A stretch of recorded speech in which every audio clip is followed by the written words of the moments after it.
moments in all of our training, just sitting around with our families around a conference table, and NASA was briefing them on the mission. Fellow astronaut Randy Bresnick, who was our technical lead, came in and gave them an amazing overview of the mission profile and the Orion spacecraft. And then there are the more personal touch points. I went on a walk with my kids. I told them, here's where the will is, here's where the trust documents are, and if anything happens to me, here's what's going to happen to you. And that is a part of this life. I actually wish more people in everyday life talk to their families in that way, because you never know what the next day is going to bring. So it's just important to be as open and honest as you possibly can. And then the other neat thing that has happened amongst all of us is our kids know each other, spouses know each other, we all text each other. It has developed this foundation that I know, even though it's a 10-day mission, I just know who everyone is going to lean on to get through this together while we're up there. On launch day, we've got the easiest job. We really have the easiest job. We've trained for this, we know exactly what to do, and it will be good. It's our families that we think about the most on launch day. You know, it is an interesting part of this journey. We have the entire resources of our agencies helping to get us ready, but we have to take the initiative to get our families ready. And we have a fantastic family support team, but we do have to take some initiative and lean in on that. And so those are tough talks, but you have to have those talks, or they can be tough. And you know, having the experience of doing this to get ready for the space station gives some neat experience, but also just something to compare and contrast with as well. And so we were having one of those tough conversations, and I mentioned to my family that, hey, you know, if I forgot to close the garage and we're all in Florida, I'll close it when I get back. You know, not 168 days later, but 10 or 11 days later. And so we you know, that is an important part, and thank you for bringing that up, because it is something that I think about a lot. And I am also really grateful that we have, I was actually just talking to Jared's family about when we were here to watch the Polaris launch. I was here to support a colleague and their family while they watched their loved one launch. That's my favorite role in this office. That is my most cherished, honored experience that we get to do with and for each other. And we have some folks that are going to be supporting us. Two of them are here, our backups, Jenny and Andre. And we have escorts that are assigned to each of our families. And I just wanted to give them a shout out. We've all got someone, an astronaut, that is going to be with our family members when they're watching launch, which can be this terrific and terrifying moment all at the same time. And so I'm just really grateful to that team that helps us to get ready. I think for us, in addition to all that, it's two things. First of all, I love talking to my husband. He's been very inquisitive about the actual technical aspects of the mission. These guys know my husband. So, you know, we're talking about what are the big milestones? What are the risky parts? When can he sigh a sigh of relief? When does he need to be glued to the TV? And talking about some of those technical things, every once in a while we just get a question that comes out about the vehicle or how the mission's going to go. And then the second one is just a little more practical. I really have to make sure he knows that it's not like the International Space Station where we can just make a phone call. So he's not going to be able to call me and ask where something is in the house. He's going to have to find it. That's been a big one for us. Pretty similar for my family. Over the holidays, though, we did watch some Artemis I launch video and entry video just to kind of point out a few things that can catch you off guard, like when the main engine's light. It does look like for a few seconds a rocket is blowing up, and then it launches. So letting them know about that. Also the re-entry, what they can expect to see and maybe not see and not hear from us, and that's normal, and there's just a lot of different stuff there.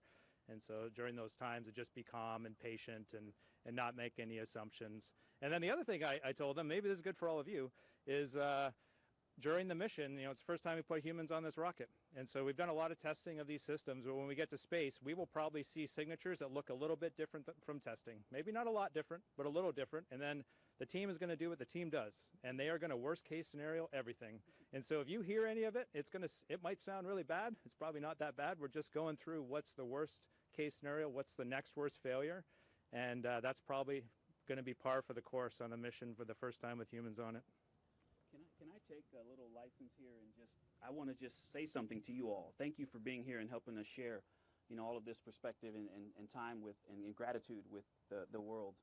But you all have a really unique role. And what Jeremy said just reminded me of this, you know, how we talk about this is going to be based on how we think about this, what you believe.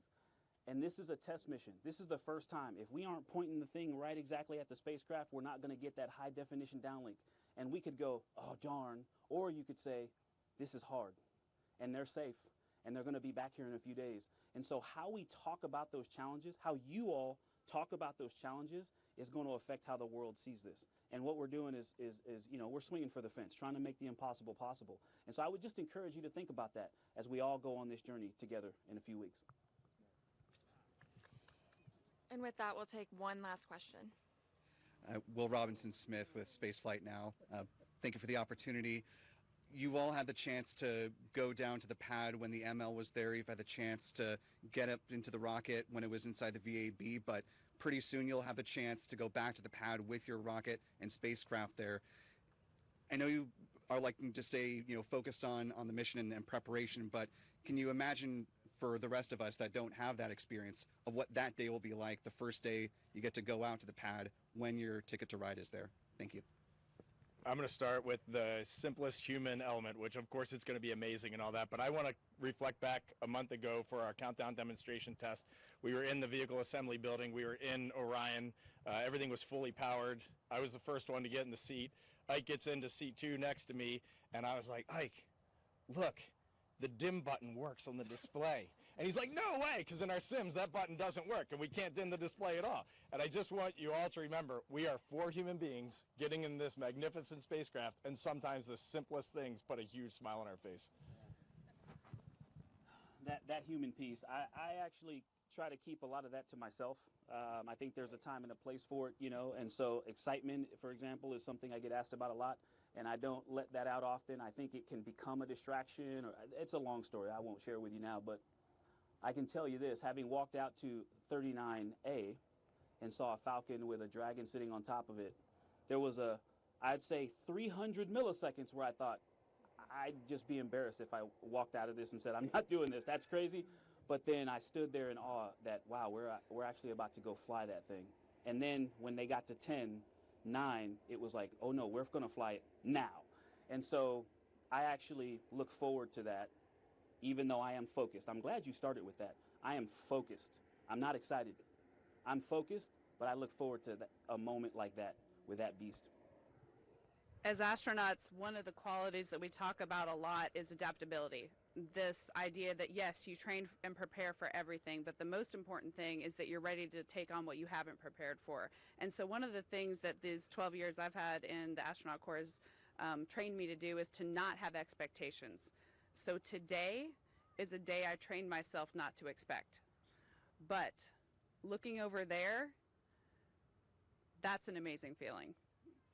I think that on the day when we climb in, I always have heard this adage, and it turns out it's true. Astronauts are the calmest people on launch day.